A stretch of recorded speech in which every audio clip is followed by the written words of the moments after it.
Greetings, brothers and sisters of Cobra. This is Sister Esther Stanford of the Pan-African Reparations Coalition in Europe, as well as the Black United Front in Europe. I'm very sorry that I'm not able to be there with you in person at this, your 20th annual convention. Nevertheless, we must use the technology that we have, and I hope that you're able to receive this message that I want to share with you. So we're discussing the question of apologies and where we go from here. And I want to just give you a bit of insight about the environment in the UK and some of the work that we've been doing.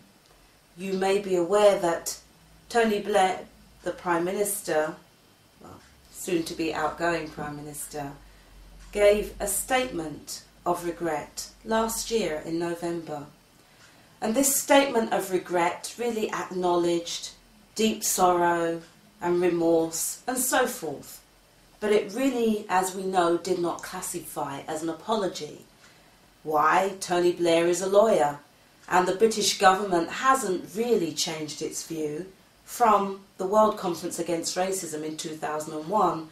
They are very scared and cautious about the language that they use.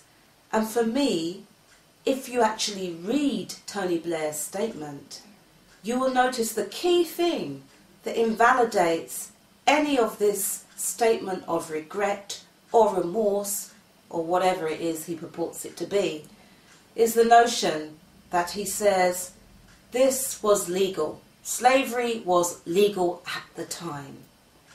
And so we can see that really there is no remorse. There is no regret.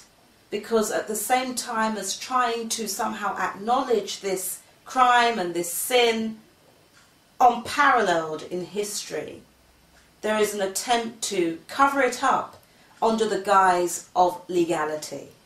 And we must challenge that. We must challenge this notion that somehow it was legal to enslave, to invade, to terrorize, to colonize, to murder, to torture, to rape, to maim.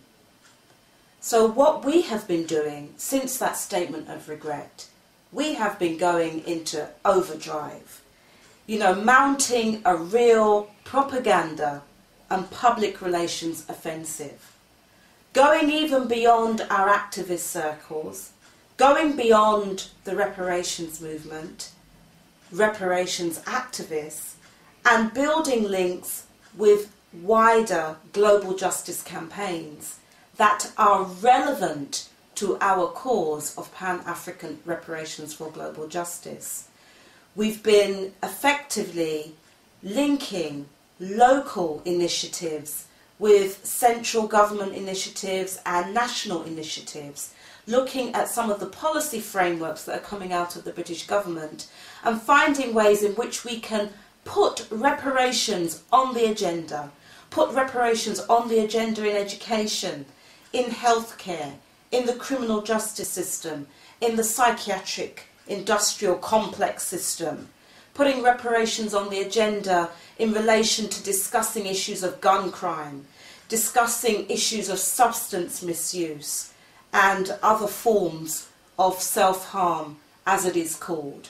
Because we recognise that despite that momentous galvanisation, of public opinion and even activists from around the world as a result of the World Conference Against Racism, if we do not engage with people on the ground, if people on the ground do not see how reparations is relevant to them, if they do not see how the repairs that we are seeking to effect will make a difference, a real difference to their lives, to their children's lives, to their experience of even living in this world, then we will be missing out on a wonderful opportunity.